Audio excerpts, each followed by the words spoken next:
pendekatan beliau ke masyarakat itu melalui silaturahim. Tiap hari silaturahim. Sama dengan Kiai Imam ya, jadi tidak pendekatannya tidak harus dengan kekerasan ya. Nggak ada kekerasan. Kalau kekerasan malah lari ya. Malah semakin ditantang. Karena orang tua saya termasuk berorang tua, termasuk berguru ya di Kiai Saiful. Iya. Nggak ada kekerasan. Karena memang yang dihadapi beliau itu rata-rata orang keras.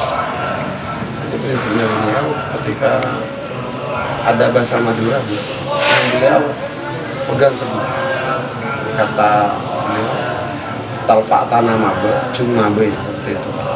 Maksudnya ketika kamu melihat rumput itu jangan rumput itu kan di bawah, Mas. Rata-rata rumput itu di bawah, diinjak-injak. Jadi akhlak beliau itu yang saya tahu, jangan lebih tinggi dari rumput itu, tetap di bawahnya lagi. Terus di bawah harus di bawahnya terus. Di antara paling terbawah. Iya.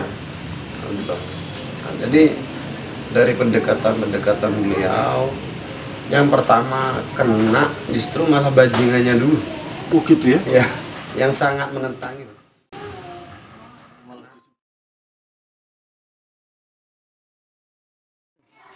Assalamualaikum warahmatullahi wabarakatuh. Kembali lagi di Asyafi Group. Teman-teman, kali ini kita konten lagi di Ziarah Makbaroh. Ini kita bersilaturahmi di dalamnya Lora yang tercantik. Kok tercantik? Yang tercakep ya. Lora Hilmi Syaiful Bahri. Beliau sahabat saya. Dan kali ini kita mengangkat profil tentang almarhum Kiai Haji Syaiful Bahri. Bagaimana sosok beliau dan bagaimana perjuangan beliau, kita kupas bersama-sama. Assalamualaikum warahmatullahi wabarakatuh. Waalaikumsalam. Syuting ini, Ra? Iya. Itu kamera. Nah, ini adalah konten di mana mengedukasi bahwa kita memberikan informasi kepada kaula muda bahwa dalam tradisi ahli sunnah wal jamaah kita ada ziarah makbarah. Iya.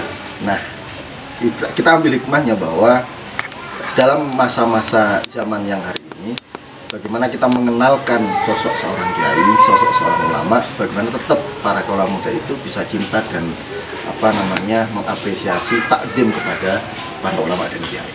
Mungkin panjenengan bisa bercerita tentang bagaimana sih sosok Kiai Syaiful Bahri dan mungkin profil di mana beliau dilahirkan dan besar dan menjalankan ilmu pendidikan dan menimba ilmu pendidikannya di mana. Mungkin panjenengan bisa bercerita. Dimulai dari mana dulu nih? dimulai dari masa beliau mungkin lahirnya di mana, apa asli Jember asli atau gimana? Ya, ayah saya itu dari keluarga miskin. Kalau hitungannya dari segi ekonomi ya, waktu itu keluarga minim. Dari putra dari Jadi Kiai Haji Syaiful Bahri bin Abdurrahman bin Akma bin Serinten terus bin Kiai Sumandra atau Kiai Sulaiman. Waktu itu beliau punya dua julukan, atau lebih dikenal lagi Pujuk Lengkong. Oh, Pujuk Lengkong. Nasab dari sana ya. Terus dari Jember apa? Dari Madura. Dari Madura. Dari Sumeneb Madura ya. Medunten. Meduri ini. Terus abah itu lahir di sini di Desa Pace. Kelahiran beliau tahun 44, 1944. Dari keluarga sangat minim dan mengenyam pendidikan di SR. SD-nya SSB. Setelah SR beliau menimba ilmu di Garahan. Insya Allah 2 tahun di Kiai Sulaiman di Garahan. Beliau tidak melanjutkan karena Kiai Sulaiman ini tidak memiliki keturunan. beliau berangkat haji dan wafat di wafat di tanah suci. Iya, wafat di tanah suci. Makanya almarhum ayah saya kembali lagi ke rumah dan membantu orang tua.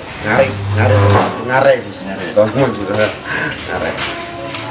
Jadi setelah berjalan entah apa kata beliau, entah sekitar 3 tahun dari wafatnya Ki Sunaman itu, beliau hanya dimondokkan ke pondok pesantren Sidogiri Pasuruan. ya, sana insya Allah 10 tahun sampai menjadi pengurus.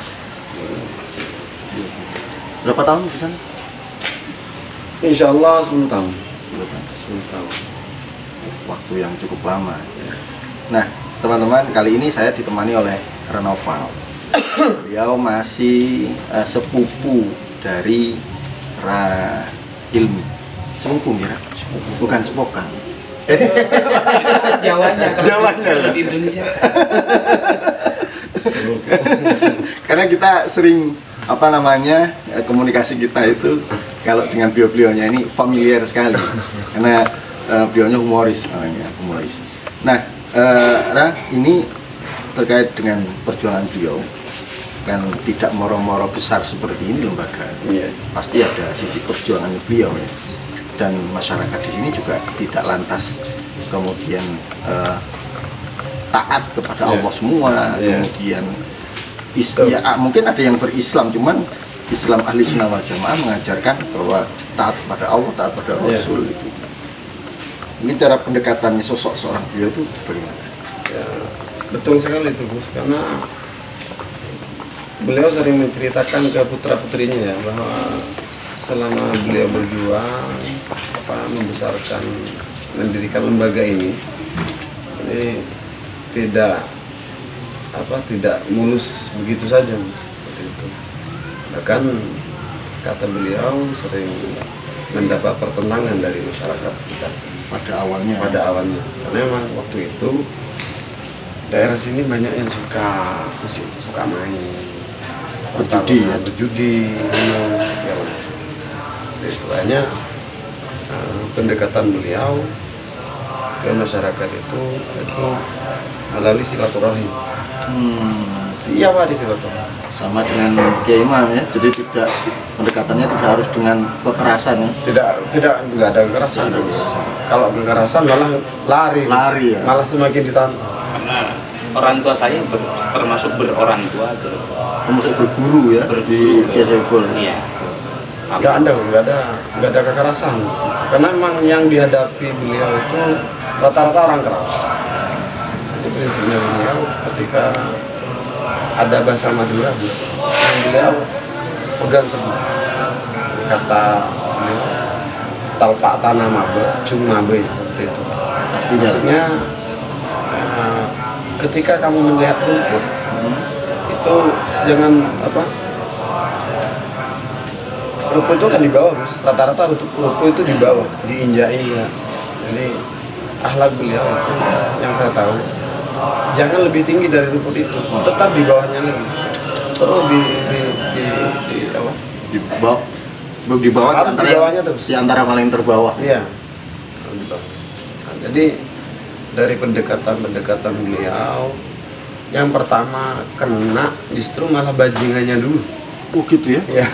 Yang sangat menentang itu malah justru dirangkul, bahkan justru jadi pembela lembaga ini hingga beliau wafat ya. Entah Allah juga merencanakan lain, bapak saya itu wafat dapat entah 20 hari, si bajingan yang pertama kali dekat dengan almarhum saya dapat 20 hari, insya Allah 20 hari beliau juga wafat ya. Masya Allah.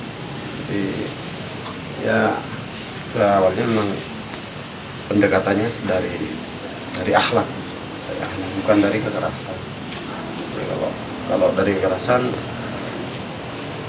sepertinya nggak akan bisa ya. Jadi beliau pendekatannya cukup sabar ya, membimbing masyarakat. Terus beliaunya kan langsung di sini memang